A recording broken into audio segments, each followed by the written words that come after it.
Do you think you understand the human mind? Well, I doubt it, because there is so much beneath the surface that is truly mind-blowing. There are mysteries that will turn everything you thought you knew upside down. Human psychology is wild, and when you start reading about it, your mind goes wild too. I have really dug into this topic by reading more than 100 books about psychology. Yes, you heard that right, over 100. What I have learned has completely changed how I see people and their actions. In this video, I will share some of these eye-opening lessons, and I promise they will give you a whole new view of how to understand others.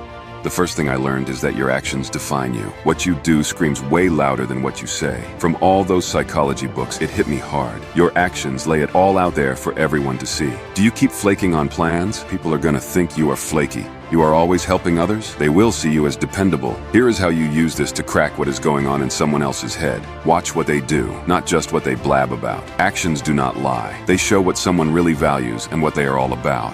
The second thing is emotional debates are a waste of time. Remember, losing your cool in a debate gets you nowhere. All those books taught me that when emotions run high, your smarts go low. You end up shouting, not convincing. If you want to avoid this mess, keep your cool. Now, how do you actually keep your cool when the heat is on? First up, practice deep breathing. Sounds simple, but it is a powerhouse move. Next, practice mindfulness. This means being aware of your emotions as they bubble up. Do you feel that anger rising? Recognize it, name it, and you can tame it. Stay calm to stay sharp. You will make better points, and people will actually listen.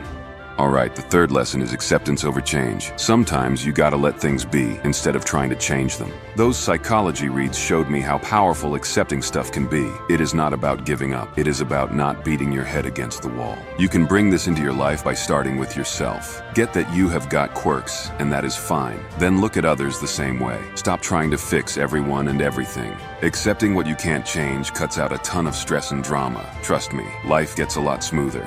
As we move forward, let's talk about narrative control. After reading over 100 psychology books, it is clear to me that controlling the narrative is like holding the reins on a wild horse. You decide where it goes, not the other way around. This means taking charge of your story, your perceptions, and how others see you. Do not, I repeat, do not let anyone else paint your picture. Whether it is at work, in your personal life, or on social media, the way you speak about your experiences sets the tone for how others view you. Keep it positive, keep it real, and most importantly, keep it yours.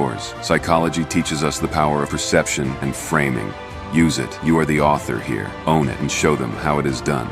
Lesson number 5 is that growth comes through discomfort. Yes, you heard that right. Comfort is the enemy of progress. Do you think Steve Jobs, Oprah Winfrey, and even J.K. Rowling had a smooth road to success? No, they faced rejection, failure, and loads of discomfort. But they remained calm and consistent, and that is how you become successful. If you truly want to grow, you got to get comfortable with being uncomfortable. The books say it clear. Those easy days are fine for some, but not for someone aiming high. Every time you face a challenge, think of it as a muscle that needs working out. The more you flex it, the stronger you get. Psychology actually backs this up. Enduring stress in manageable doses can lead to significant personal growth. So, dig in and push harder when things get tough. That is where real growth happens. Remember, no pressure, no diamonds.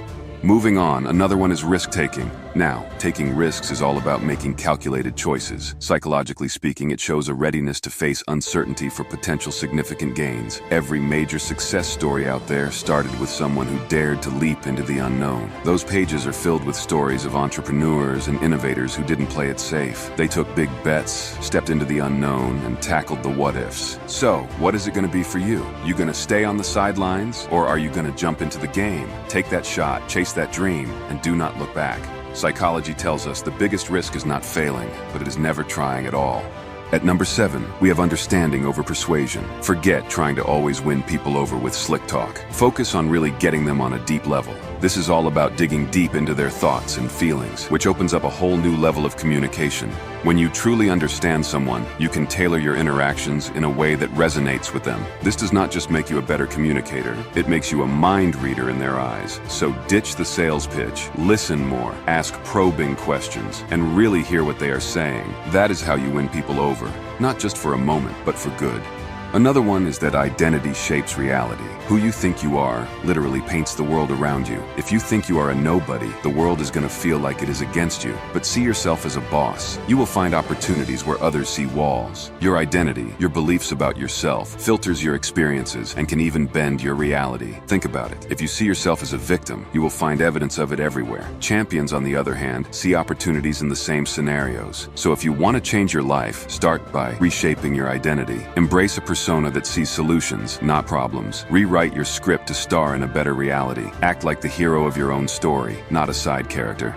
Number 9 is the subjective truth. The truth is not always as black and white as we like to think. In psychology, I have learned a lot about subjective truth. It tells that everyone's reality is colored by their personal experiences, emotions, and beliefs. What this means is that two people can experience the same event totally differently. Understanding this has seriously helped me level up my people skills. When you recognize that someone's reactions are based on their subjective truth, you can approach them with empathy and openness. Stop clashing over differences and start understanding where they are coming from. Look through their perspective, validate their feelings, and from there, bridge the gap. This is not just about seeing where they are coming from. It is about connecting on a deeper level.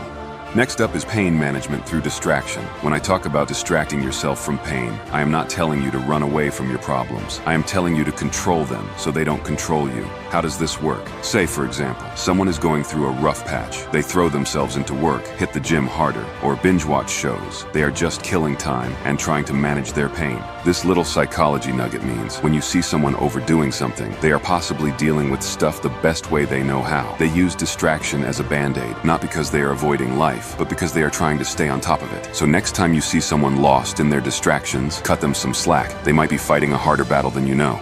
Now let's talk about heuristics and bias. Sounds fancy, right? But it is just a fancy term for the shortcuts our brains take when we are making decisions. It is like your brain's way of saying, I got this, no need to overthink it. But these shortcuts can lead us to make quick judgments that aren't always right. They can make us think we know people or situations without getting all the facts. This stuff matters because it helps us understand why sometimes we or others jump to conclusions or stereotype someone. Whenever you or someone snaps to a judgment, remember, it is not always about being shallow or careless. It is just the brain doing its thing, taking a shortcut. But being aware of this can help us slow down, step back, and give things and people a second look. That is how you get smarter about seeing the world and the people in it, understanding the shortcuts and when they are taking you on the wrong path. The next lesson is nonverbal communication. It is about everything you are saying without opening your mouth. It includes body language, gestures, how you stand, or even where you look. And trust me, it is huge. This stuff makes up most of what we say every day. So to use this to understand what is going on in someone else's head, listen closely. If someone says they are fine, but they are avoiding eye contact, or if their arms are crossed tight, they could be stressed or defensive. Getting good at reading these signs lets you peek inside someone's mind without them having to spell it out. It is like having a superpower where you can feel the vibe and understand people beyond words. Moving on to another biggie, forgiveness is liberation. From a psychological perspective, holding on to grudges is like chaining yourself to the past. It eats up your mental energy and keeps you stuck. Learning this from all those books, when you forgive, you are not saying what happened was okay. You are saying you are not going to let it control your life anymore. This is liberating. It frees up your mind to focus on the present and the future. Understanding this helps you see why some people seem stuck or bitter. They could be holding on to old hurts. Offering a bit of empathy can go a long way. Forgiving is a powerful strategy to keep moving forward in life. And finally, the last lesson from psychology books is the illusion of overnight success. Let me make one thing very clear. Overnight success is a myth. Are you suddenly thinking about all those stories where someone seems to hit it big out of nowhere? There is always a backstory of hard work and heaps of failed attempts that you do not see. Psychology books hammer this home by showing how success is really about persistence, learning from failure, and a lot of unseen grind. This teaches you to value persistence over luck and to recognize the small wins on your way to big goals. So, when you hear about someone's sudden rise to fame or fortune, remember, there's a mountain of effort behind that peak. It is about the long game, not the quick win, and that is a game changer for how you approach your own goals and understand others' successes. If you found this video interesting, I would appreciate you showing support by hitting that like button below. Feel free to leave any questions or thoughts in the comments section, and don't forget to subscribe for more. Thanks for watching. I'll catch you in the next one.